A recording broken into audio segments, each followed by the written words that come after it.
Bismillahirrahmanirrahim. Assalamualaikum warahmatullahi wabarakatuh. Waalaikumsalam warahmatullahi wabarakatuh. Alhamdulillahirabbil alamin. Assalatu wassalamu ala asrofil anbiya wal mursalin wa ala alihi wa sahbihi ajmain. Asyhadu an la ilaha illallah wahdahu la syarikalah wa asyhadu anna Muhammadan abduhu wa rasuluh la nabiyya ba'dah. Amma ba'du. Susunan acara diseminasi budaya positif aksi nyata modul 1.4 di TK Aba Masjid Raya Kota Pagaralam pada tanggal 27 Agustus 2024.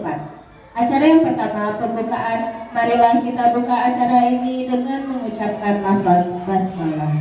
Bismillahirrahmanirrahim. Acara yang kedua, menyanyikan lagu Indonesia Raya yang akan dipimpin oleh Ibu Novianti SPD. Kepada Ibu kami persilakan.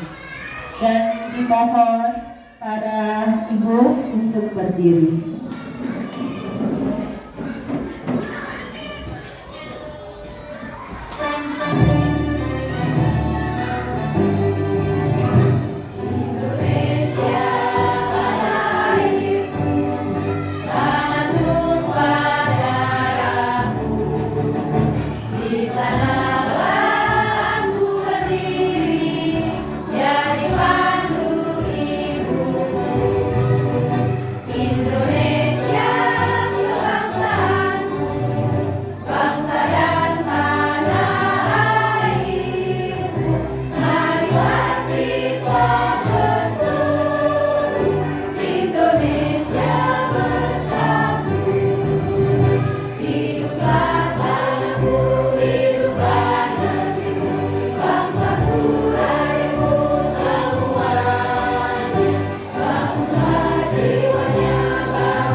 Baiklah, acara selanjutnya sambutan yang pertama, sambutan yang akan disampaikan oleh Kepala TK Aba Masjid Raya Kota Pagaralam kepada Ibu Indah Megayanti. Kami persilakan.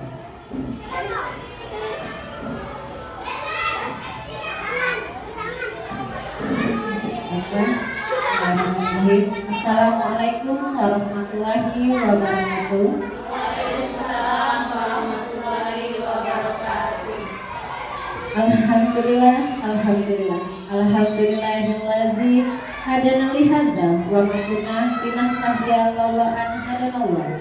Asyhadu an la ilaha illallah wahdahu la syarikalah wa asyhadu anna Muhammadan abduhu wa rasuluhu la nabiyya ba'dah. Yang terhormat ibu-ibu, dewan guru dan calon guru penggerak angkatan 11 TK Abah Masjid Raya Kota Pagaralam yang saya sayangi dan saya banggakan. Puji syukur atas kehadiran Allah Subhanahu wa Ta'ala yang mana pada hari ini kita masih diberinya kesehatan serta kesempatan untuk dapat menghadiri acara diseminasi tentang budaya positif oleh calon guru penggerak yang ada di TK Abah Masjid Raya ini. Salawat beserta salam tidak lupa pula kita sanjungkan kepada junjungan kita Nabi besar Muhammad Sallallahu Alaihi Wasallam. Semoga kita senantiasa menjadi pengikut sunnahnya sampai akhir zaman nanti. Amin ya rabbal alamin. Baiklah ibu-ibu, saya ucapkan terima kasih atas waktunya ibu-ibu telah hadiri kegiatan ini dan mohon maaf apabila kegiatan ini telah mengganggu aktivitas ibu-ibu semua ya. Tapi insya Allah dengan acara ini atau kegiatan ini dapat bermanfaat bagi kita semua. Ini kegiatan diseminasi ini ibu-ibu ya adalah tugas aksi nyata dari calon guru penggerak tentang budaya positif, di mana nanti dalam diseminasi ini ada materi tentang budaya, tentang disiplin positif, tentang kebutuhan dasar manusia, tentang posisi 5 kontrol guru, dan ada keyakinan kelas, juga ada segitiga restitusi serta penerapannya. Saya harap ibu-ibu dapat mengikuti kegiatan ini dengan baik sampai akhir nanti ibu-ibu ya. Saya juga harap nantinya dengan diseminasi ini kita dapat menerapkannya di sekolah kita ini. Baiklah, mungkin hanya itu yang dapat saya sampaikan. Wabillahi taufiq wal hidayah. Wassalamualaikum warahmatullahi wabarakatuh.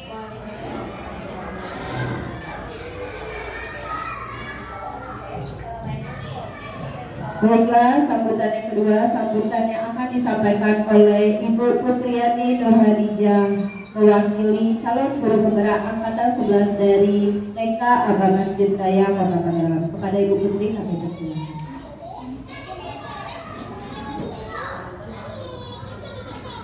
Bismillahirrahmanirrahim. Assalamualaikum warahmatullahi wabarakatuh. Alhamdulillah, alhamdulillahilladzi hadana li hadza wa ma kunna linahtadiya Allahumma hadana asyhadu an la ilaha illallah wa asyhadu anna Muhammadar Rasulullah. Puji syukur marilah kita ucapkan kepada Allah Subhanahu wa taala yang telah memberikan nasihat tempat sehingga kita bisa berkumpul di sini. Salam serta salam marilah kita sampaikan kepada Nabi kita Nabi Muhammad sallallahu alaihi wasallam, kepada keluarganya, sahabatnya, dan insyaallah kita para pengikut sunnahnya hingga akhir zaman. Amin amin ya rabbal alamin. Terhormat Ibu Kepala Sekolah TK Abah Masjid Raya, yang terhormat seluruh Dewan Guru dan para tamu undangan yang tidak bisa saya sebutkan satu persatu. Di sini saya mewakili seluruh CGP TK Abah Masjid Raya. Di sini CGP di TK Abah Masjid Raya itu ada 3 ya. Jadi saya sendiri Putriani Nur Hadijah, ada Ibu Kepala Sekolah Ibu Indah Begayanti dan Ibu Rini Octavia. Kami dari TK Abah Masjid Raya ada 3 CGP. Jadi di sini kami mengucapkan terima kasih kepada seluruh tamu undangan dan ibu guru yang bersedia hadir dalam kegiatan ini. Di sini perlu diketahui ya Bapak Ibu, sebenarnya ini adalah kegiatan mensosialisasikan aksi nyata untuk tugas kami di modul budaya positif 1.4. Baiklah, izinkan saya untuk memperkenalkan diri dulu. Kami di sini berbagi praktik baik ya, diseminasi budaya positif aksi nyata modul 1.4. Baiklah, inilah profil kami. CGP TK Abah Masjid Raya ada 3. Ibu Indah Begayanti, Ibu Putriani Nur Hadijah, saya sendiri dan Ibu Rini Octavia. Nah, ini ada pengajar praktik atau pendamping kami yaitu pendampingnya Ibu Indah itu namanya Bapak Hengki Purba SPD GPN, dan pendamping Ibu Putri itu Betty Halawati SPD MPD. Sedangkan pendamping Ibu Rini Octavia itu Helga Putriani SPD GPN. Ini adalah profil fasilitator. Di sini fasilitator Ibu Putri itu Bapak Andri Prasetyo, Eskom MPD, dan fasilitator Ibu Indah dan Ibu Rini itu Ibu Puryani MPD. Baiklah, tadi sudah dijelaskan secara singkat oleh Ibu Kepala Sekolah tentang konsep inti budaya positif. Yang pertama, ada perubahan paradigma positif. Yang kedua, disiplin positif.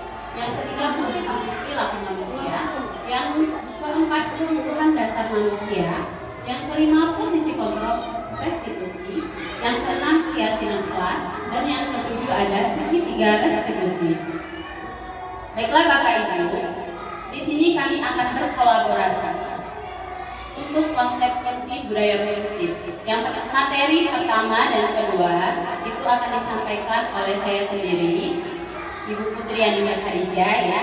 Nanti yang ketiga, keempat dan kelima oleh Ibu Indah, dan yang keenam dan ketujuh oleh Ibu Rini. Baiklah, budaya positif bisa kita bandingkan dengan petani oleh guru atau pendidik. Nah, budaya positif kita bisa ambil contoh perbandingannya dengan hidup tumbuh-tumbuhan seorang petani. Dalam hakikatnya sama kewajibannya dengan seorang pendidik yang menanam padi, sama kewajibannya dengan seorang pendidik. Misalnya hanya dapat menyentuh tumbuhnya padi, ia dapat memperbaiki kondisi tanam, memelihara tanaman padi, memberi pupuk dan air, membasmi ulat-ulat atau jamur-jamur yang mengganggu hidup tanaman padi, dan lain sebagainya. Jadi sebagai seorang pendidik itu ya Bu, sama seperti petani, kita hanya bisa menuntun tumbuhnya anak didik, kita tidak bisa mengubah kodratnya anak.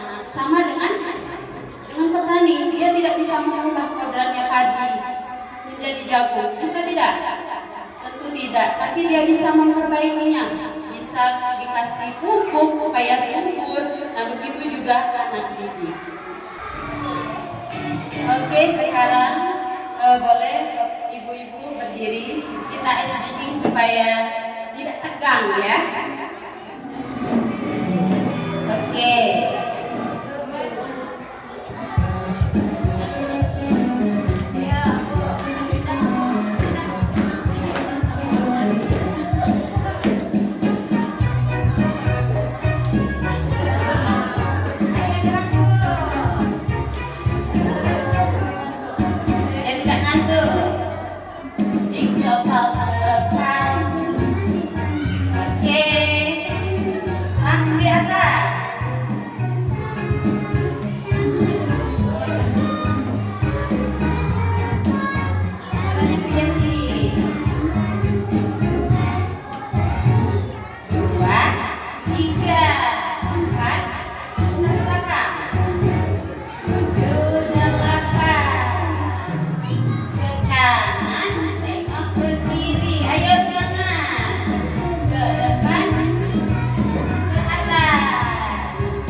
lebih panas. Nah, semoga jadi tidak bosan ya. Juga anak juga seperti itu. Jadi yang bisa kita beri speaking di dalam kelas. Jadi tidak bosan ya benar. Nah, materi pertama. Sudah siap? Siap Ibu? Siap. Oke, yang pertama merubah paradigma positif. Apa ya? Oke, Ibu guru yang saya sayangi ya. Yang pertama, pertanyaan pertama. Pernahkah Bapak Ibu mendengar istilah pembelajaran yang berpusat pada guru atau pembelajaran yang berpusat pada anak? Pernah tidak? Tentu kita pasti pernah mendengar berpusat pada guru atau berpusat pada anak ya. Kalau berpusat pada guru berarti guru sebagai pemberi, iya pemberi pengetahuannya. Jadi guru yang di depan ya. Tapi berbeda lagi dengan anak yang berpusat pada anak. Anak yang diminta untuk berpikir. Nah, lalu di manakah pembelajaran yang kita pakai pada saat ini? Ayo, di mana Bu? Iya, alhamdulillah di TK Abang Masjid Raya ini sudah menerapkan kegiatan pembelajaran yang berpusat pada anak. Nah ya, benar tadi idealnya kita sebagai guru melakukan pembelajaran yang berpusat pada anak. Berarti kita sudah betul ya, karena kita sudah menggunakan prinsip pembelajaran yang berdiferensiasi. Wah, kata baru lagi ya. Pembelajaran berdiferensiasi itu adalah proses belajar mengajar di mana peserta didik dapat mempelajari materi pelajaran sesuai dengan kemampuannya, apa yang dia sukai dan kebutuhannya masing-masing, sehingga anak-anak itu tidak apa? Dia tidak frustasi atau stres. Artinya kita sebagai pendidik itu yaitu tidak hanya dapat berpaku pada satu kegiatan saja, tetapi harus dapat melihat dari apa yang anak-anak butuhkan. Maka pembelajaran yang bisa kita lakukan dengan pembelajaran berdiferensiasi atau berpusat dengan murid dengan pembelajaran paradigma baru. Oke, pelajaran dengan paradigma baru. Apa yang maksudnya ya? Pembelajaran yang dirancang berdasarkan prinsip pembelajaran berdiferensiasi. Apa berdiferensiasi tadi Bu? Sesuai dengan kebutuhan anak, dengan minat anak, sehingga para peserta didik belajar sesuai dengan kebutuhannya, betul ya? Untuk mewujudkan tujuan pendidikan yang sesuai dengan profil pelajar Pancasila. Apa saja profil pelajar Pancasila? Nah, di sebelah sini sudah ada ya, profil pelajar Pancasila. Ada berapa Bu? Ada 6. Benar, ada 6. Siapa yang masih ingat? Kalau saya mengingatkannya pakai lagu, ya, boleh ya Ibu nyanyi ya? Ayo, 1, 2, 3. Belajar Pancasila, beriman dan bertakwa pada Tuhan yang esa, dan berakhlak mulia, berkebinekaan global, gotong royong mandiri, kreatif, apa Bu? Bernalar kritis, pintar Ibu gurunya ya. Oke, nah ini ada kegiatan lagi. Cobalah buka. Apa yang kita buka ya? Bukan baju tapi ya. Oke. Sekarang saya di sini akan meminta tolong ada 2 orang yang akan maju ke depan. Nanti ada jadi A dan ada yang jadi B. Ada yang bersedia Ibu? Silakan maju ke depan 2 orang. Silakan. Oke Ibu, nanti Ibu Dana akan berperan sebagai A. Apa ya tugasnya? Kita bacakan dulu ya. Tugas Anda adalah menepuk salah satu tangan Anda. Coba Anda bayangkan bahwa Anda menyimpan sesuatu yang sangat berharga di dalam kepala tangan Anda tadi. Anda perlu menjaga benda tersebut sekuat tenaga karena begitu pentingnya dalam kehidupan Anda. Ngerti Bu? Oke, sudah siap itu? Lanjut untuk tugas D. Ibu Ziad ya. Anda akan mencoba dengan segala cara untuk membuka kepalan tangan teman Anda, si A. Boleh Anda bujuk, boleh Anda rayu, boleh Anda intimidasi, boleh Anda hardik, marahi, menggoda, menggelitik, bahkan Anda menawari dia uang, ya, supaya dia bersedia membuka kepalan tangan tersebut. Sudah siap, Ibu? Siap? Siap? Action!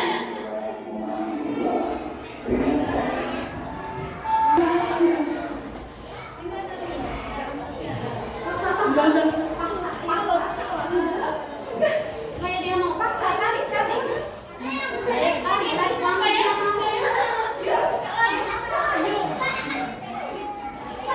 Oke, terima kasih, tepuk tangan dulu Ibu. Ada pembelajaran dari kegiatan tersebut loh. Coba kita buka apa ya?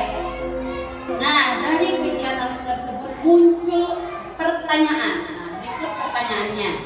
Jangan lihat jawaban dulu ya. Yang pertama, apakah A membuka kepalan tangan ketika si B memaksa untuk membuka kepalan tangan tersebut? Ayo. Tidak. Kenapa tidak? Karena yang mengontrol membuka dan menutup itu siapa?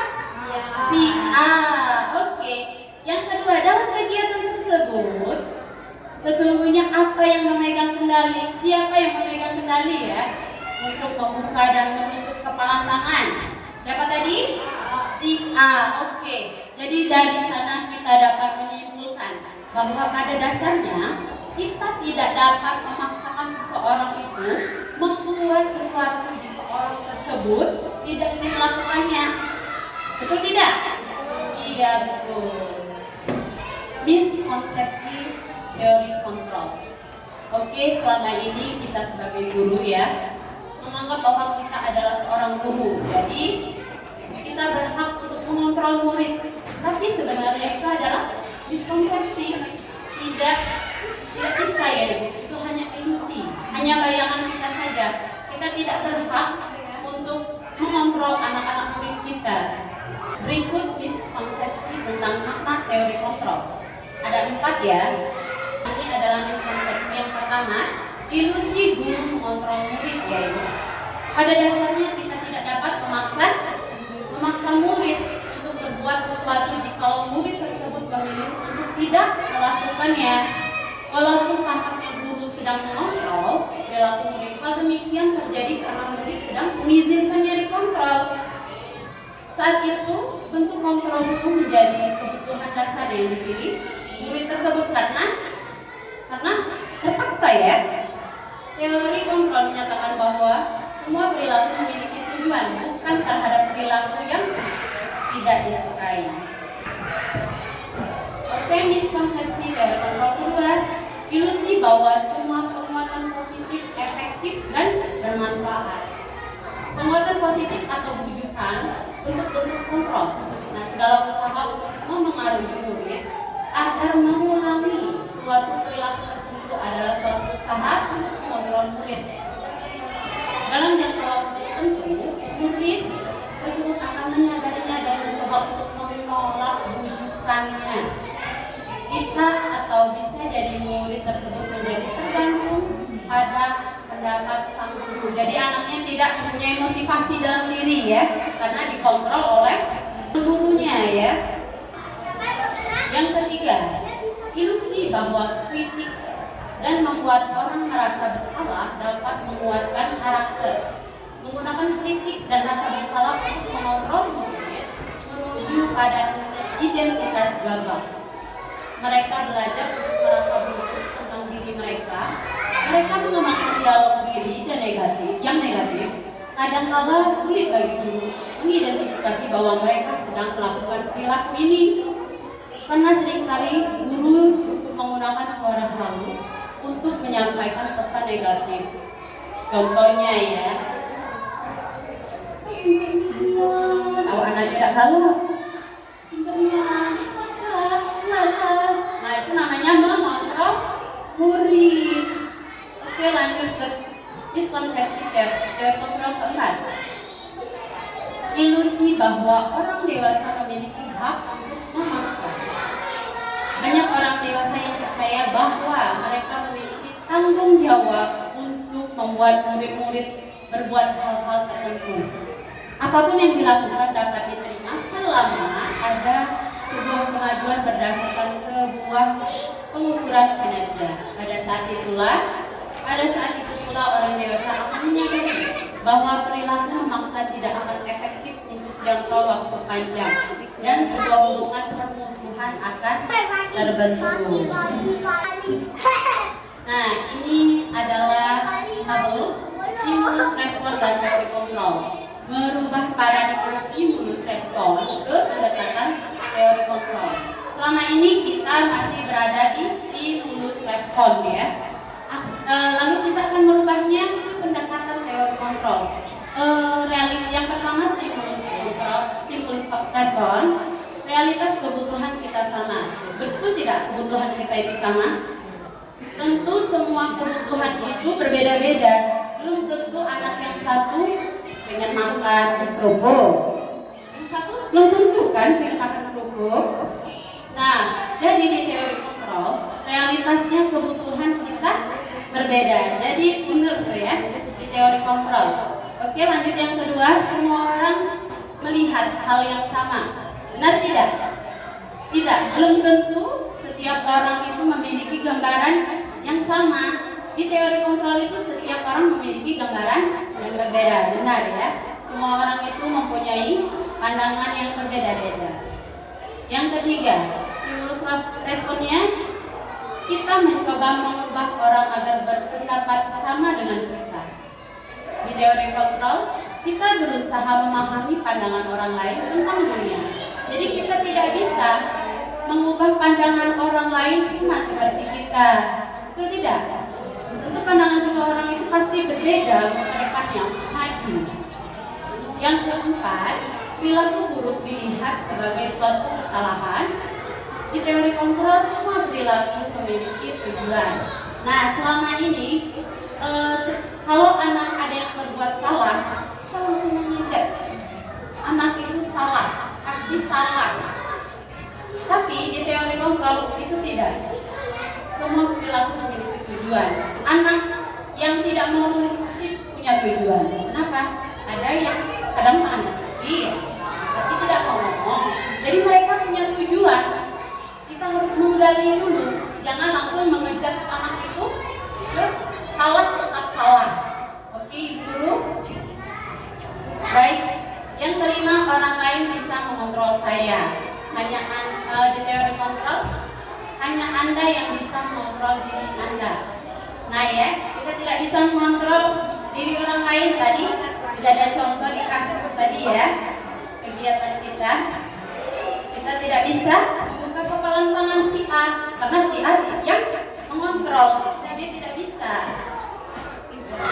Lalu orang lain, saya bisa mengontrol orang lain. Di teori kontrol, Anda tidak bisa mengontrol orang lain. Lanjut di stimulus respon, pemaksaan ada pada saat bukan gagal. Tadi sudah kita contohkan ya. Di teori kontrol, kolaborasi dan konsensus menciptakan pilihan-pilihan baru. Konsensus itu adalah kesepakatan ya. Jadi di teori kontrol, kolaborasi dan kesepakatan menciptakan pilihan-pilihan baru. Oke, stimulus respon terakhir, model berpikir menang kalah. Teori kontrol, model berpikir menang. Jadi dulu kita ada yang namanya juara ya. Sama seperti di kelas, ada yang menang kalah. Ayo siapa yang duluan nanti juara satu.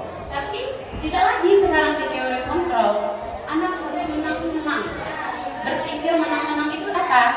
Anak harus apa? Aktif. Semuanya harus aktif. Tidak ada yang menang, tidak ada yang kalah. Harus menang semua ya. Oke, itu tadi menjawab pada pendekatan teori kontrol.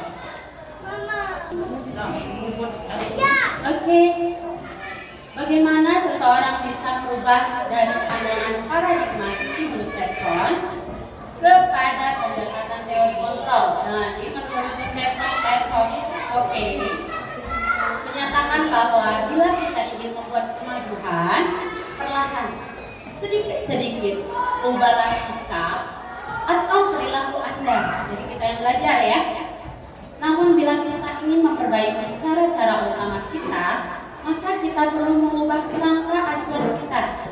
Ubahlah manusia, ubahlah bagaimana Anda melihat dunia, bagaimana Anda berpikir tentang manusia, ubahlah paradigma Anda, skema pemahaman dan penjelasan aspek-aspek tertentu tentang realitas.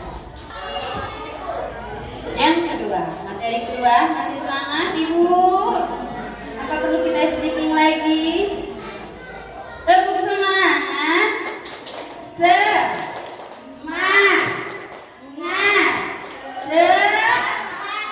Kalau ibu gurunya hebat, masih semangat. Oke, materi yang kedua, disiplin positif.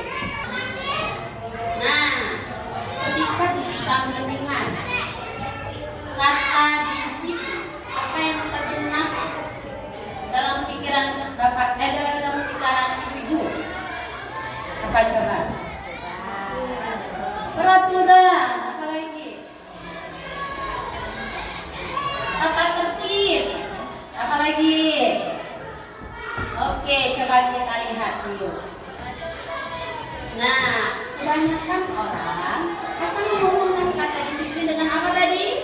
Tata tertib, teratur, dan kepatuhan pada peraturan. Kata disiplin juga sering dihubungkan dengan hukuman. Benar tidak?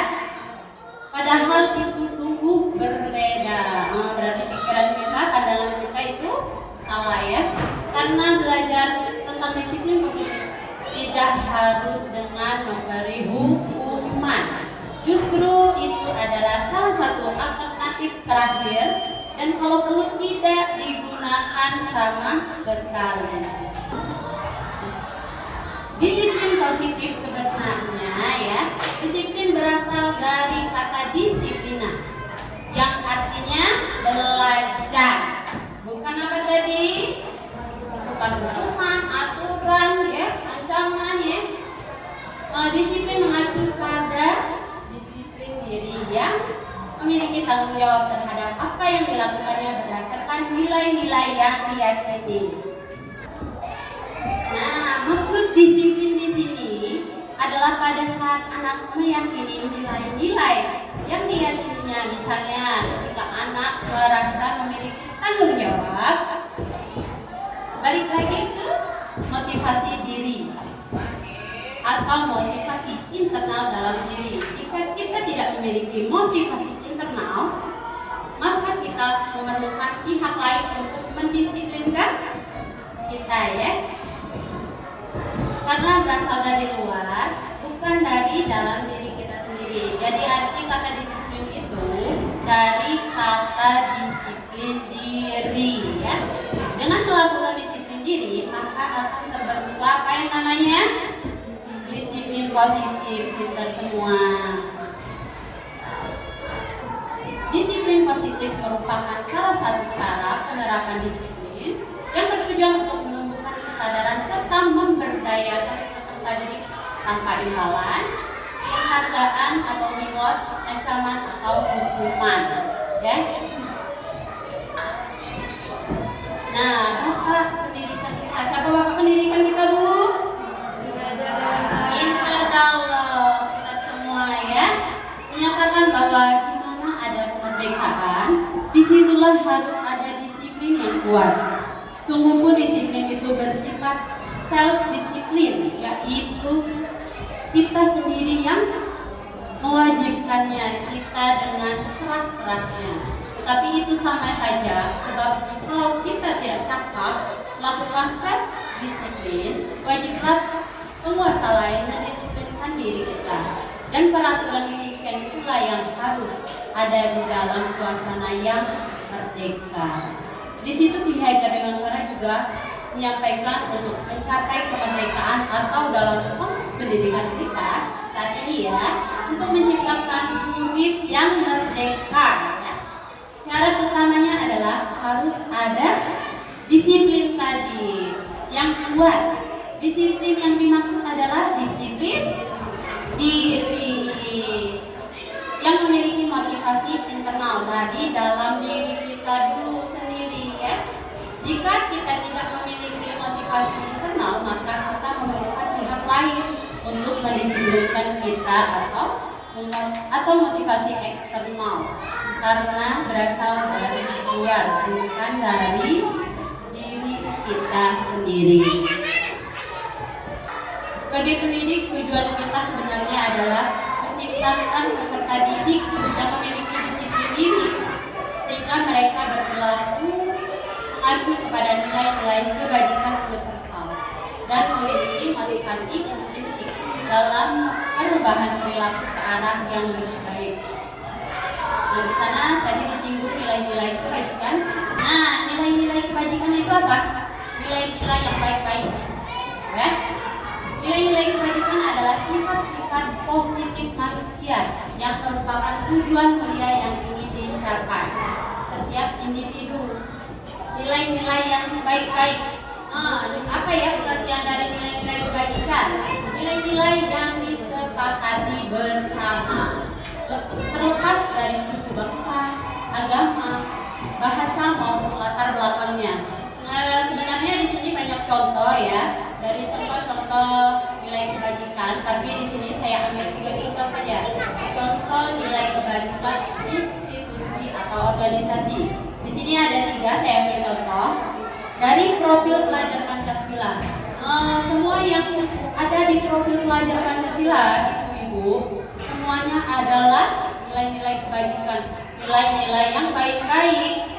Apa saja itu? Beriman dan bertakwa kepada Tuhan Yang Maha Esa dan berakhlak mulia, berkebinekaan global, gotong royong, mandiri, bernalar kritis, kreatif. Itu adalah nilai-nilai positif, nilai baik ya.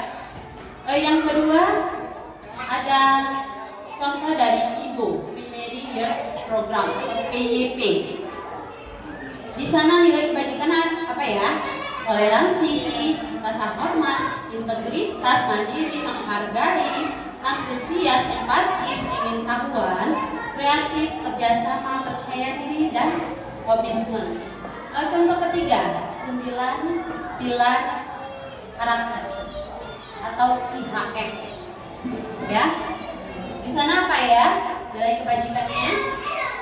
Ibu-ibu, cinta Tuhan dan segenap ciptaannya, kemandirian dan tanggung jawab, kejujuran atau amanah ya, diplomatis, hormat dan santun, dermawan, suka menolong dan gotong royong, percaya diri, kreatif dan pekerja keras, kepemimpinan dan keadilan baik, rendah hati, toleransi, banyaknya nih ya, toleransi, kedamaian dan kesatuan. Semua itu adalah nilai-nilai kebajikan. Tadi disinggung sedikit masalah motivasi intrinsik ya. Apa itu? Motivasi intrinsik itu adalah motivasi yang berasal dari dalam diri individu itu sendiri, tanpa ada alasan, adanya dorongan ataupun pengaruh luar. Motivasi ini umumnya meliputi kebutuhan dasar manusia yang bersifat primer. Contohnya, manusia akan membeli makanan dan minuman saat dia lapar. Oke, itu 2 materi dari saya. Nanti motivasi intrinsik ini lebih lengkapnya akan dijelaskan oleh Ibu Indah. Terima kasih atas perhatiannya. Selanjutnya akan saya kembalikan ke moderator.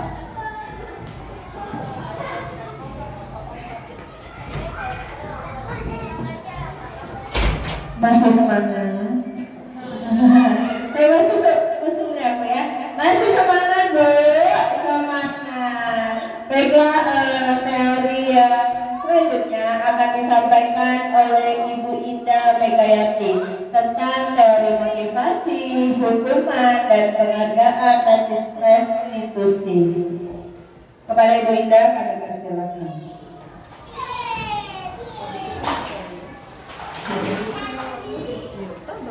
Baiklah Bapak Ibu, saya akan melanjutkan untuk materi yang ketiga. Nah, sebelumnya kita tepuk salut dulu yuk untuk Ibu Putri tadi. Tepuk salut. Salut, salut. Salut, salut. Salut. Ya, kita lanjutkan untuk materi yang ketiga yaitu tentang teori motivasi, hukuman dan penghargaan serta restitusi. Di mana teori motivasi itu ada 3 Bapak Ibu ya. Yang pertama, untuk menghindari ketidaknyamanan atau hukuman. Seperti apa ya yang akan terjadi apabila saya tidak melakukannya. Dan yang kedua, apakah saya hadir karena tidak ingin ditegur oleh pihak panitia atau pengawas dan mendapatkan surat teguran. Misalnya seperti ini Bu. Misalnya saya datang pagi-pagi karena saya takut dihukum atau takut dapat teguran. Nah, itu merupakan motivasi eksternal, bukan dari dalam diri kita sendiri. Untuk selanjutnya yaitu yang kedua, untuk mendapatkan imbalan atau penghargaan dari orang lain atau institusi. Nah, yang pertama yaitu apa ya yang akan saya dapatkan apabila saya melakukannya. Dan yang kedua, saya ingin dilihat dan dipuji oleh lingkungan saya dan saya ingin mendapatkan penghargaan sebagai guru yang berprestasi. Nah, misalnya tadi Bu, tadi waktu contohnya tadi datang pagi-pagi. Nah, niatnya hanya karena ingin dipuji dan ingin mendapatkan penghargaan dari kepala sekolah misalnya, bukan karena diri kita sendiri. Itu termasuk ke dalam motivasi eksternal. Lanjut Bu. Untuk yang ketiga, untuk menghargai diri sendiri dan menjadi insan sesuai harapan kita.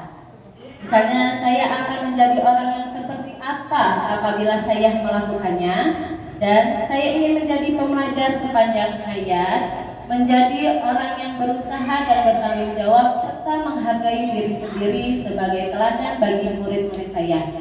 Misalnya saya datang pagi-pagi tadi bukan karena saya ingin mendapatkan pujian dari guru yang lain, bukan karena saya ingin mendapatkan penghargaan dari kepala yayasan, misal dari kepala sekolah misal, tetapi karena kita ingin menjadi seorang guru yang menjadi teladan bagi murid-murid kita nanti. Terus selanjutnya itu hukuman, konsekuensi dan restitusi. Di mana hukuman dalam pendidikan adalah tindakan yang diambil oleh guru atau pihak sekolah sebagai respon terhadap perilaku siswa yang melanggar aturan dan norma yang telah ditetapkan. Untuk konsekuensi adalah hasil atau akibat alami dari perilaku siswa yang dapat terjadi tanpa campur tangan guru. Restitusi dalam pendidikan adalah upaya memperbaiki kerusakan atau kerugian yang telah disebabkan oleh perilaku siswa.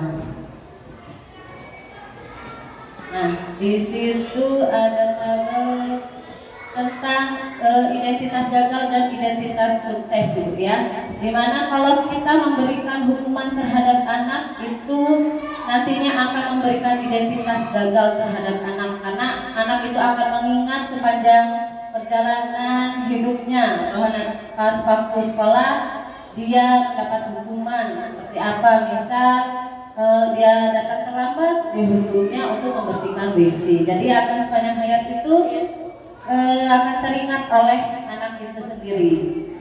Baiknya di dalam sekolah itu hanya memberikan konsekuensi dan restitusi. Nah, untuk konsekuensi misal dia tidak sengaja coret kertas temannya. Jadi konsekuensinya tadi anak tersebut harus mengganti kertas yang dicoreti oleh dia tadi. Itu sebuah konsekuensi yang harus diterimanya. Sedangkan kalau restitusi itu lebih ke solusi atau nasihat dari guru tanpa hukuman.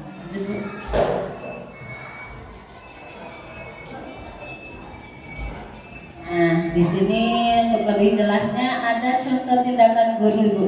Coba untuk yang pertama kita lihat tindakan guru, yaitu mencatat 100 kali dalam buku kalimat. Saya tidak akan terlambat lagi karena terlambat ke sekolah. Nah, itu menurut Bapak Ibu suatu hukuman atau konsekuensi, Bu? Ya, hukuman atau konsekuensi? Hukuman. Nanti kita lihat ya jawabannya. Yang kedua yaitu lari mengelilingi lapangan basket 2 kali karena terlambat hadir di sekolah. Nah, merupakan hukuman atau konsekuensi, Bu? Hukuman. Lagi kita lihat lagi, murid diminta untuk push up 15 kali karena tidak menggunakan masker ke sekolah. Hukuman. Menggantikan kertas tugas teman yang telah dicoret-coret. Bukan hukuman. Lalu membersihkan tumpahan air di meja tulis karena tersenggol pada saat belajar. Lanjut, murid disuruh untuk tidak mengenakan sepatu seharian di sekolah karena tidak menggunakan sepatu hitam. Nah, itu merupakan hukuman atau konsekuensi, Bu? Hukuman. Lagi, lari mengelilingi lapangan basket 2 kali karena terlambat 10 menit untuk pelajaran PJOK. Nah, itu hukuman atau konsekuensi? Apa? Ayo, hukuman atau konsekuensi, Bu? Coba kita lihat jawabannya, Bu. Lanjut.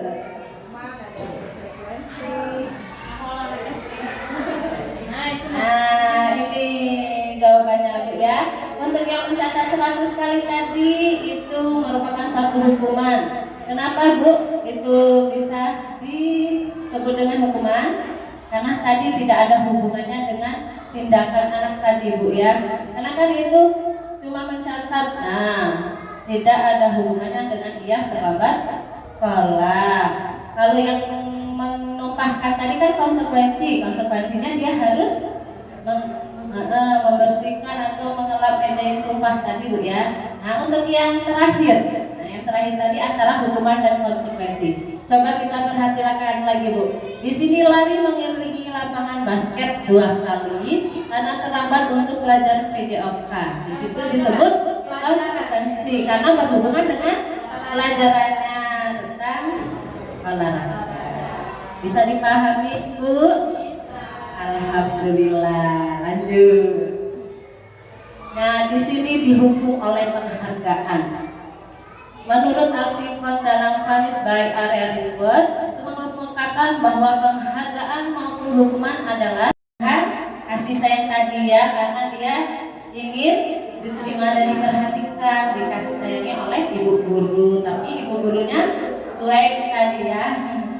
Lanjutnya itu aku bosen, masa belajarnya cuma gitu-gitu aja, dengerin ibu guru aja. Nah, itu merupakan suatu kebutuhan apa ya, ini ya, betul.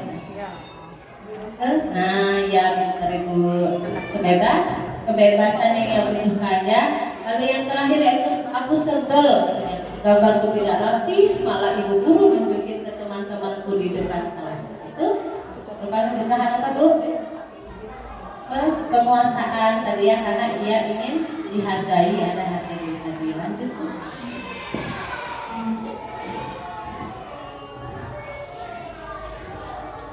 Oke, untuk selanjutnya materi yang ketiga yaitu posisi kontrol restitusi. Nah, di mana menurut Jan Gosen, seorang guru dalam menerapkan budaya positif memiliki 5 kontrol, yaitu sebagai penghukum yang pertama, kedua membuat merasa bersalah, pemantau, teman, dan manajer. Selanjutnya, nah di sini ada video tentang 5 posisi kontrol. Mari kita perhatikan dengan sama-sama, Bu ya, videonya, semoga bermanfaat. Mari lanjut, Bu.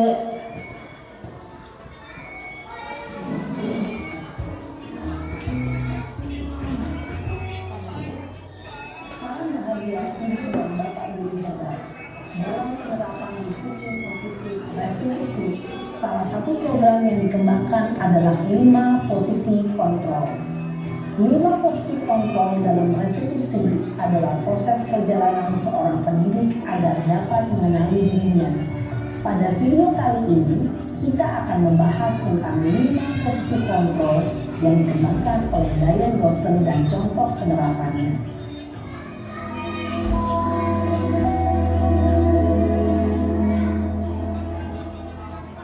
5 posisi kontrol itu adalah: 1. Posisi penghukum. 2. Posisi pembuat merasa bersalah. 3. Posisi teman. 4. Posisi pemantau atau monitor. Dan 5. Posisi manajer. Untuk lebih memahami kelima posisi tersebut, mari kita saksikan kasus Naren yang terlambat hadir 20 menit di sekolah dan melihat bagaimana kelima posisi kontrol dalam menghadapi masalah tersebut.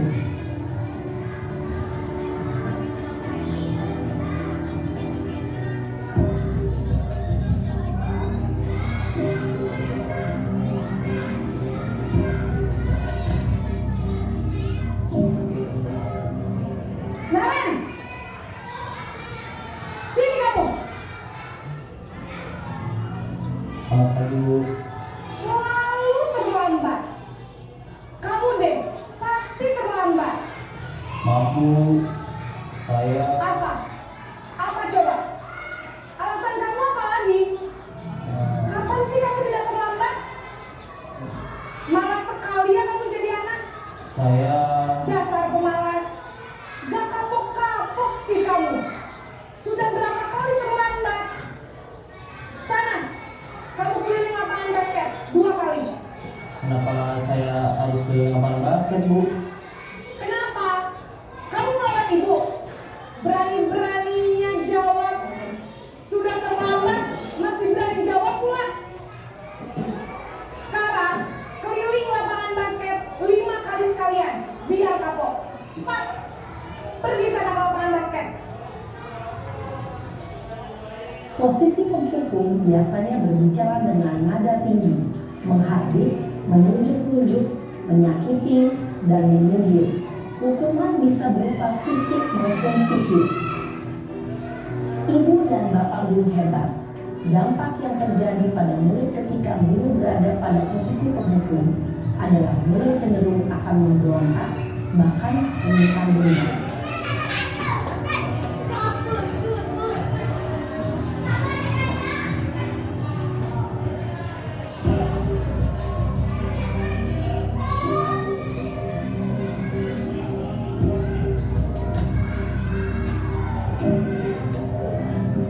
Naren,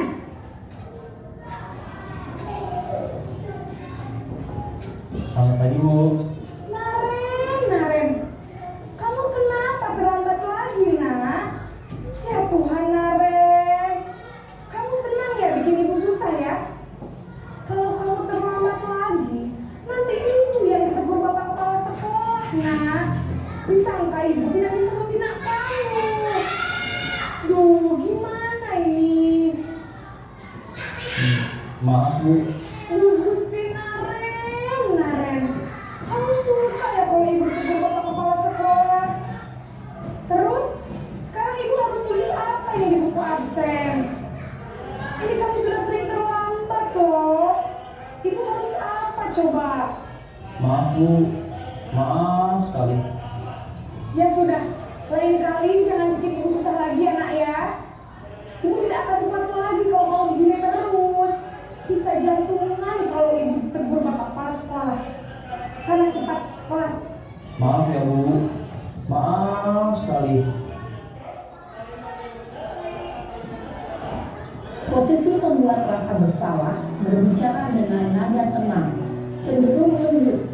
Namun kata-kata yang diutarakan membuat murid merasa menjadi orang yang gagal, memandang buruk dirinya sendiri, merasa tidak berharga, dan tidak sanggup membahagiakan orang lain. Ketika guru mengambil posisi pembuat rasa bersalah, murid akan menganggap dirinya yang bersalah dan ia akan menyimpan emosi negatif tersebut di dalam dirinya.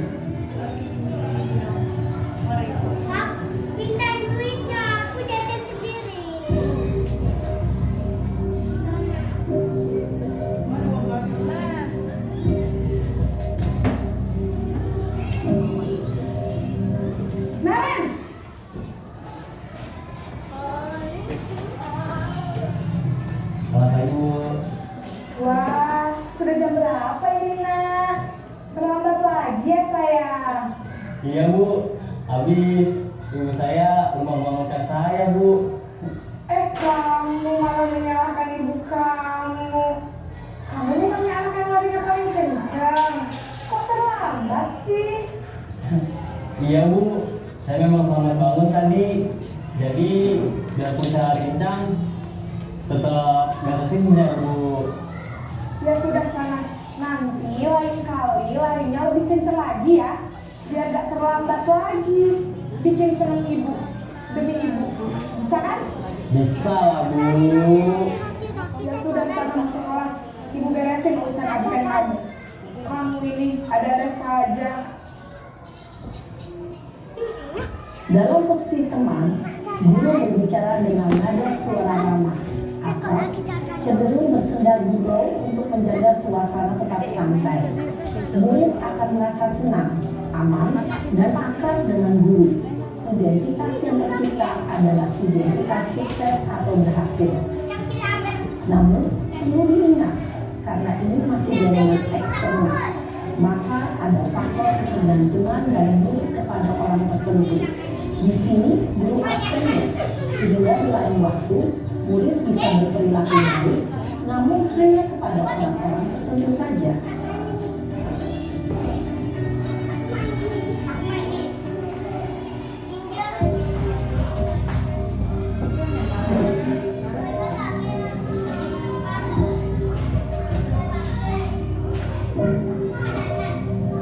Naren!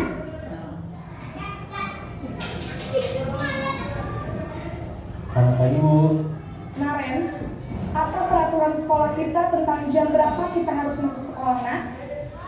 Kita harus di sekolah jam 7 Bu. Iya betul, sekarang sudah jam 7.20. Naren sudah tahu konsekuensinya jika terlambat hadir. Paham Bu, saya harus tinggal kelas pas jam istirahat selama 20 menit. Iya benar, konsekuensinya demikian. Jadi nanti jam 9.30 pas istirahat, kamu harus tinggal di kelas, kerjakan tugas tambahan untuk ketertinggalan kamu, ya. Baik Bu. Posisi pemantau mengandalkan penghitungan atau data untuk mengontrol murid. Guru mengarahkan murid berdasarkan peraturan dan konsekuensi. Seorang pemantau menunjukkan bahasa tubuh dan ekspresi wajah yang datar dan cenderung formal.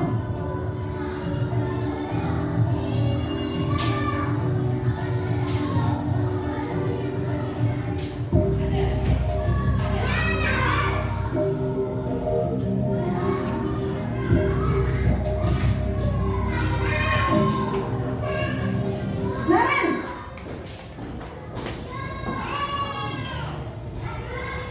Selamat pagi Bu. Selamat pagi, Naren. Maaf Bu, saya terlambat. Iya, sekolah masuknya jam 7, sekarang sudah jam 7.20. Jadi sekarang bagaimana ini, Naren? Maaf Bu, saya lupa setel alarm saya semalam. Baiklah, menurut kamu, keyakinan sekolah yang mana yang perlu kamu tingkatkan? Menghargai diri sendiri dan orang lain mungkin ya Bu. Setuju. Jadi, apakah Naren meyakini prinsip saling menghormati tersebut? Iya Bu, saya meyakininya. Apakah Naren bersedia memperbaiki masalah keterlambatan ini? Bersedia Bu. Bagaimana kamu akan memperbaiki masalah keterlambatan ini? Saya akan coba untuk tidak lupa menyetel alarm saya Bu. Baik, kalau Naren lupa menyetel alarm di rumah, ada orang yang kira-kira bisa bantu mengingatkan tidak? Ada Bu, kakak saya, Kak Emma. Ada lagi selain Kak Emma? Selain Kak Emma, ada ibu saya. Baik, jadi yang mengingatkan Naren adalah Kak Emma dan ibu kamu ya? Kira-kira akan mulai setel alarm kapan nih, Naren? Setelah pulang sekolah, akan segera saya lakukan. Baik, jadi Naren akan setel alarm untuk bangun besok pagi dan akan diingatkan oleh kakak dan ibunda Naren ya. Ada lagi yang mungkin perlu dilakukan, Naren, agar tidak terlambat bangun lagi? Tidak ada Bu. Baik, Naren, terima kasih untuk kerjasama kamu. Sekarang kamu perlu kembali ke kelas untuk belajar. Baik Bu, terima kasih. Posisi manajer adalah posisi kontrol yang disarankan untuk membimbing murid memiliki sikap disiplin yang positif, yaitu murid yang mandiri, bertanggung jawab, dan dapat memecahkan masalah. Tujuan dari posisi ini adalah agar murid dapat berefleksi atas tindakannya. Guru akan dengan tulus memberikan pertanyaan-pertanyaan bermakna, sehingga membuat murid dapat belajar dari kesalahannya dan mencari sebuah solusi untuk menyelesaikannya. Ibu dan bapak guru hebat, setelah mengamati adegan kelima posisi kontrol tadi, kira-kira posisi mana yang paling ideal? Posisi mana yang dapat menunjang motivasi intrinsik murid? Ya, tentu posisi manajer. Posisi ini memang posisi ideal yang ingin dituju setiap pendidik. Pada posisi inilah, guru dapat menerapkan disiplin positif yang berpihak pada murid, yang memerdekakan murid. Perjalanan seorang pendidik tentunya tidak mudah untuk sampai pada posisi seorang manajer. Namun, tujuan kita pasti, yaitu menciptakan murid-murid yang mandiri, merdeka, dan bertanggung jawab. Semoga penggambaran 5 posisi kontrol yang telah diperlihatkan ini dapat menjadi ajang refleksi bagi kita semua, agar dapat terus mengasah dan menerapkan disiplin positif yang memerdekakan murid. Mari terus berlatih dan bersemangat. Selamat menerapkan. Salam dan bahagia Ibu dan Bapak Guru hebat.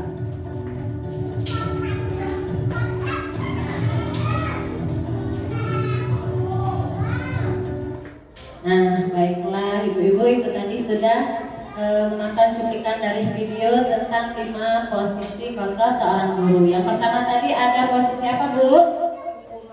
Sebagai penghukum. Yang kedua, sebagai pembuat merasa bersalah, sebagai teman, dan sebagai manajer, gitu ya.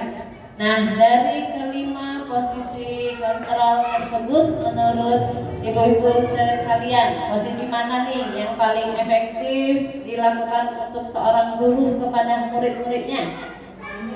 Nah, posisi manajer, ibu ya. Nah, di sini saya jelaskan sekilas lagi tentang posisi penghukum, di mana seorang penghukum bisa menggunakan hukuman fisik maupun verbal ya, dengan kata-kata patuhi aturan saya atau awas ya.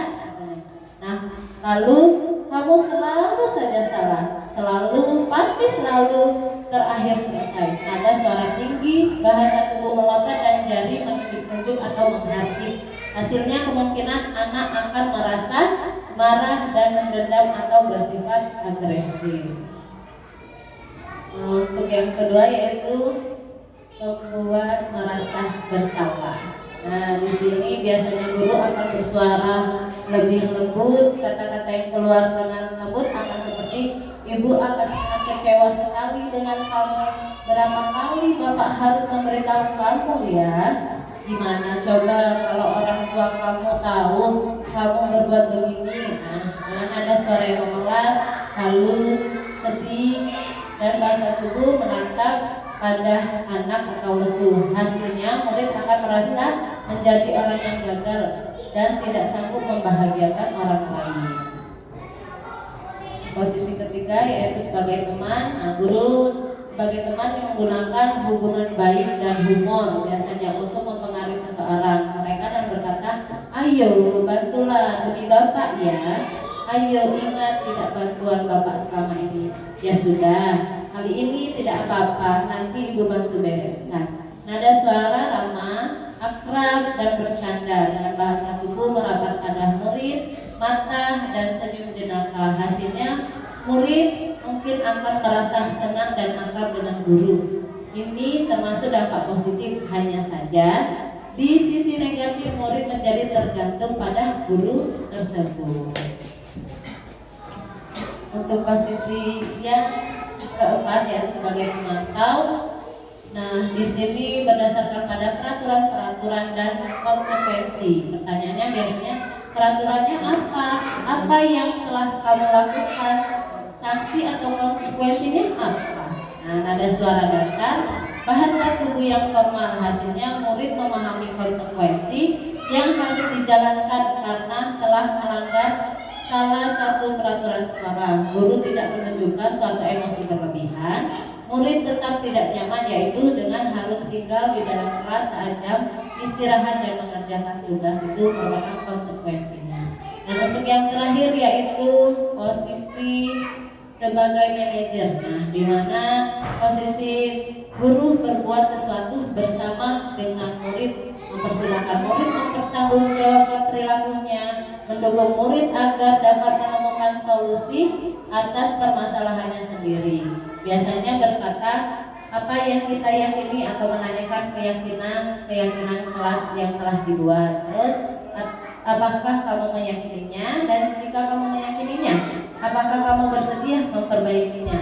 Apa rencana kamu untuk memperbaiki hal ini? Nada suara tulus, bahasa tubuh tidak kaku mendekat ke murid. Hasilnya murid menyadari kesalahan mereka dan akan memperbaikinya. Nah, dari posisi tadi kita sudah sepakat dan setuju tentang manajer tadi, Bu, ya, di mana seorang guru dan murid itu bekerja sama dan mencarikan solusi agar permasalahan dari anak itu dapat terpecahkan.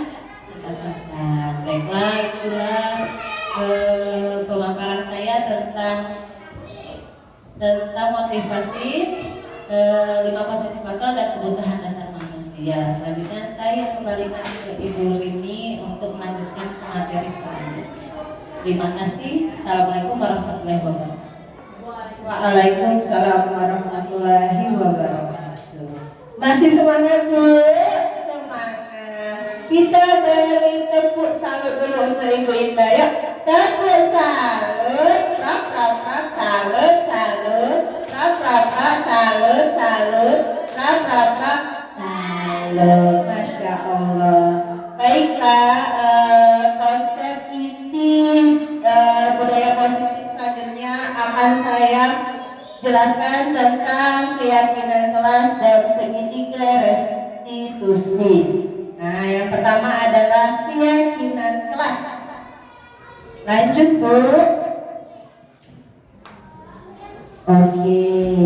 Keyakinan kelas merupakan sebuah kesepakatan yang diyakini bersama tentang kelas impian yang diinginkan oleh seluruh peserta didik. Maksudnya, jadi di setiap kelas itu kita akan mengadakan keyakinan kelas di mana seluruh peserta didik harus ikut serta dan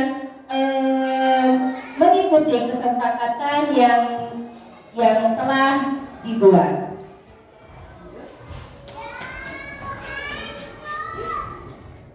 Keyakinan kelas itu bersifat abstrak, maksudnya adalah singkat, mudah dipahami oleh anak-anak. Kemudian berupa pernyataan universal, yaitu umum artinya. Kemudian dibuat dalam pernyataan positif, sedikit saja agar mudah diingat, sesuai dengan kondisi kelas dan sekolah sehingga mudah diterapkan. Dan yang terakhir, semua warga sekolah, warga kelas dilibatkan saat membuat keyakinan kelas.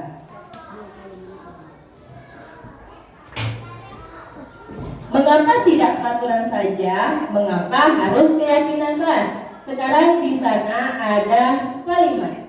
Mengapa kita memiliki peraturan harus menggunakan helm bila mengendarai kendaraan roda 2? Sekarang Ibu Rini mau tanya, mengapa kita harus menggunakan helm ketika kita mengendarai kendaraan roda? Yuk, siapa yang tahu, Bu, kenapa kita harus menggunakan helm?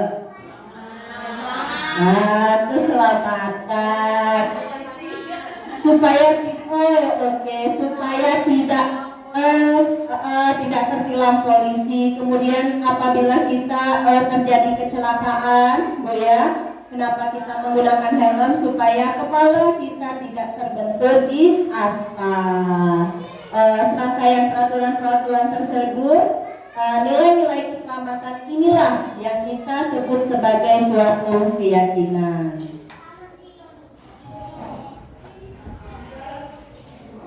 Prosedur pembentukan keyakinan sekolah atau kelas. Yang pertama, mempersilakan warga sekolah atau murid-murid di sekolah kelas untuk bercurah pendapat tentang peraturan yang perlu disepakati di sekolah.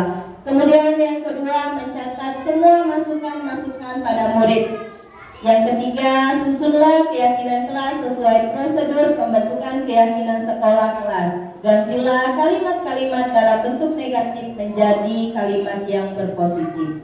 Kemudian yang keempat, tinjau kembali daftar curah pendapat yang sudah dicatat. Anda mungkin akan mendapatkan bahwa pernyataan yang tertulis di sana masih banyak yang berupa peraturan-peraturan. Yang kelima, tinjau ulang keyakinan sekolah atau kelas secara bersama-sama. Sebaiknya keyakinan kelas tidak terlalu banyak, bisa berkisar antara 3-7 prinsip atau keyakinan. Yang keenam, setelah keyakinan kelas selesai dibuat, maka semua warga sekelas dipersilakan meninjau ulang dan menyetujuinya dengan mendatangani keyakinan kelas, termasuk guru dan semua warga atau murid. Dan yang terakhir adalah keyakinan sekolah kelas selanjutnya bisa dilekatkan di dinding kelas di tempat yang mudah dilihat oleh semua warga kelas. Nah, itu prosedur pembentukan keyakinan kelas. Baiklah, itu adalah keyakinan kelas di kelas Ibu Rini, di kelas B2. Yang pertama, itu tidak terlihat Bu ya, Ibu Rini sebutin saja. Yang pertama, mereka ingin saling menghargai dan saling menghormati, karena sesama anak-anak itu dari sejak inilah kita harus mengajari bagaimana cara menghormati dan menghargai setiap orang. Kemudian yang kedua, bertanggung jawab. Contohnya ketika mengerjakan sesuatu, proses belajar mengajar. Contoh Bu ya, menulis garis tidur sampai selesai. Nah, mereka sudah memiliki tanggung jawab untuk menyelesaikan tugas yang sudah dikasihkan ibu guru. Kemudian yang ketiga, membudidayakan 5S: senyum, sapa, salam, sopan, dan santun. Kemudian yang keempat, menjaga kebersihan, karena kebersihan itu adalah tanggung jawab masing-masing. Dan yang keempat adalah membudidayakan kata ajaib, yaitu tolong, maaf, permisi, dan terima kasih. Dan yang terakhir adalah menolong teman. Konsep inti budaya positif yang terakhir adalah segitiga restitusi. Apa itu restitusi? Restitusi adalah proses menciptakan kondisi bagi murid untuk memperbaiki kesalahan mereka sehingga mereka bisa kembali pada kelompok mereka dengan karakter yang lebih kuat. Dengan restitusi yang merupakan proses dialog yang dijalankan guru atau orang tua, diharapkan dapat menghasilkan peserta didik yang mandiri dan bertanggung jawab, karena restitusi fokus pada solusi bukan paksaan. Adapun 9 ciri-ciri restitusi. Yang pertama, bukan untuk menebus kesalahan, namun untuk belajar dari kesalahan. Yang kedua, memperbaiki hubungan. Yang ketiga, tawaran, bukan paksaan. Yang keempat, restitusi menuntut untuk melihat ke dalam diri. Yang kelima, restitusi mencari kebutuhan dasar yang mendasari tindakan. Yang keenam, restitusi diri adalah cara yang paling baik untuk memperbaiki diri. Yang ketujuh, restitusi fokus pada karakter bukan tindakan. Yang kedelapan, restitusi fokus pada solusi. Dan yang terakhir, restitusi mengembalikan murid yang berbuat salah pada kelompoknya. Baiklah, segitiga restitusi ini ada 3 cara Bu ya. Yang pertama dengan cara menstabilkan identitas. Yang kedua, validasi tindakan yang salah. Dan yang ketiga, menanyakan keyakinan. Nah, ini adalah gambar segitiga restitusi. Yang pertama, menstabilkan identitas. Kemudian yang kedua, validasi tindakan yang salah. Dan yang ketiga adalah bagaimana cara menanyakan keyakinan kelas.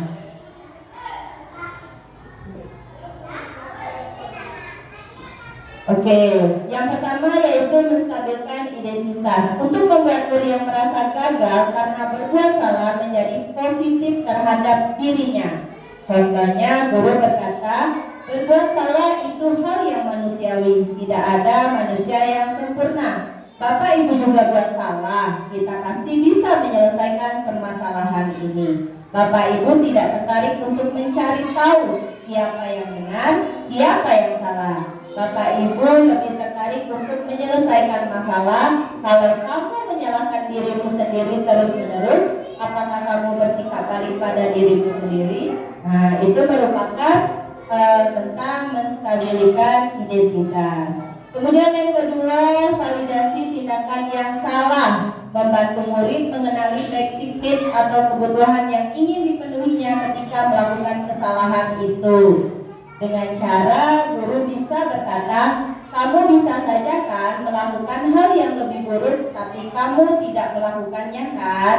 Kamu pasti punya alasan mengapa melakukannya. Apa yang penting bagimu, dan kamu boleh tetap berusaha menjaga sikap itu, tapi tambahkan sikap yang lain, yang baru. Maukah kamu belajar cara lain untuk mendapatkan yang kamu butuhkan tanpa harus memukul? Apakah kamu bisa melakukan dengan lebih baik besok lagi? Itu merupakan validasi tindakan yang salah. Dan yang ketiga adalah menanyakan keyakinan. Murid melihat kesalahannya dihubungkan dengan nilai-nilai kebajikan yang diyakini mendasari manusia berinteraksi dengan orang lain. Dengan cara guru berkata, apa nilai yang kita percaya di kelas, nilai-nilai kebajikan, keyakinan apa yang telah kita sepakati, kelas yang ideal itu seperti apa sih? Kamu ingin jadi anak seperti apa? Dan yang terakhir, apa yang kamu rasakan ketika kamu melakukan itu? Kamu menjadi orang yang seperti apa? Dan itu merupakan contoh tentang menanyakan keyakinan yang ada di segitiga restitusi. Kasus yang pertama adalah Fiza, Akila, dan Erina main bersama. Tiba-tiba Erina merebut mainan Kila, dan Kila pun marah, lalu memukul Erina sampai menangis. Fiza melihat kejadian itu melaporkan pada ibu guru. Kasus 1 dan kasus 2. Kasus 1, Erina merebut mainan Kila.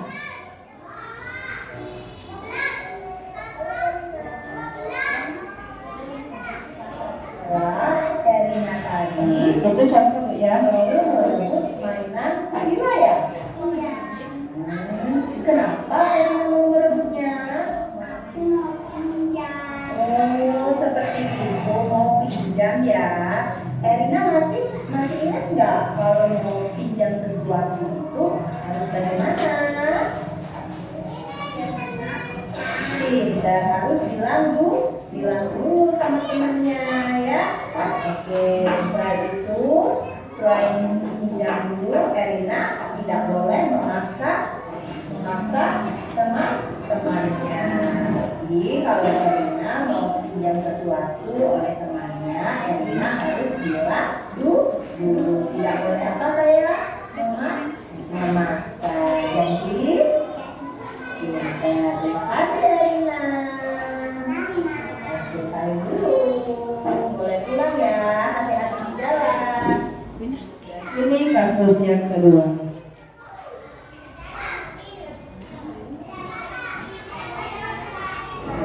Halo Kila. Kata Erina, Kila tadi memukul Erina ya? Kenapa Kila memukul Erina?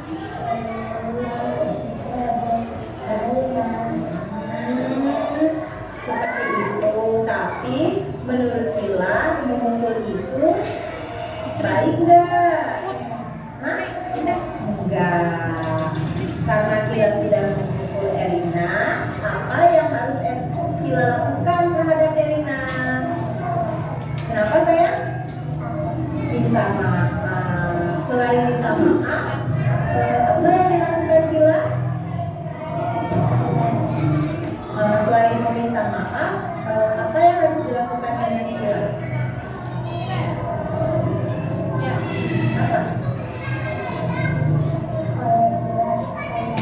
Pintar, tidak boleh dilakukan lagi nak ya. Oke, baik, terima kasih Dila, ke guru. Dan sekarang Dila boleh pulang. Hai.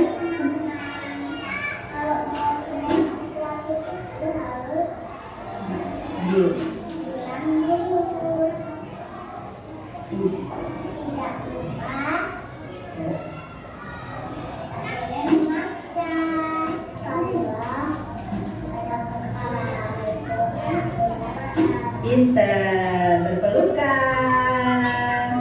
Oke, baiklah. Dadah teman-teman. Dadah ya. Dadah. Oke, nah itu adalah cuplikan tentang cara langkah-langkah segitiga restitusi yang sudah saya jelaskan tadi, yaitu menstabilisasi identitas, kemudian validasi tindakan, dan yang ketiga adalah mengingatkan keyakinan.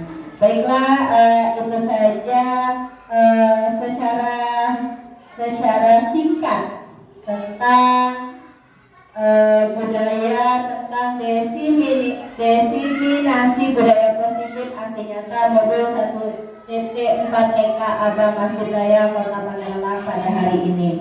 Dan kesimpulan dari penerapan program disiplin positif ini, hendaknya kita sebagai guru itu memiliki standar kepribadian profesional dan sosial yang baik, di mana guru mampu merefleksi dirinya dalam posisi kontrol saat ini. Bagaimana perjalanan dirinya sebagai among manajer yang menuntun muridnya menjadi insan yang mandiri, merdeka, dan bertanggung jawab sesuai dengan standar nasional Indonesia. Baik, itu saja materi kami tentang diseminasi budaya positif aksi nyata modul 1.4. Semoga bermanfaat bagi kita semuanya ya Bu. Kepada ibu-ibu, apakah ada yang ingin ditanyakan tentang masalah budaya positif yang sudah kami paparkan?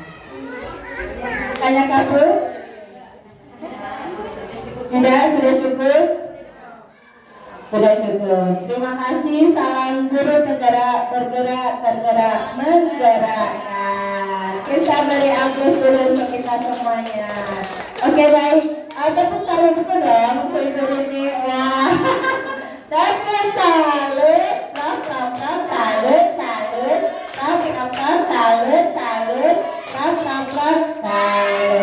Masya Allah. Terima kasih. Baiklah, itu saja pemaparan kami. Lebih dan kurang kami mohon maaf. Wassalamualaikum warahmatullahi wabarakatuh. Waalaikumsalam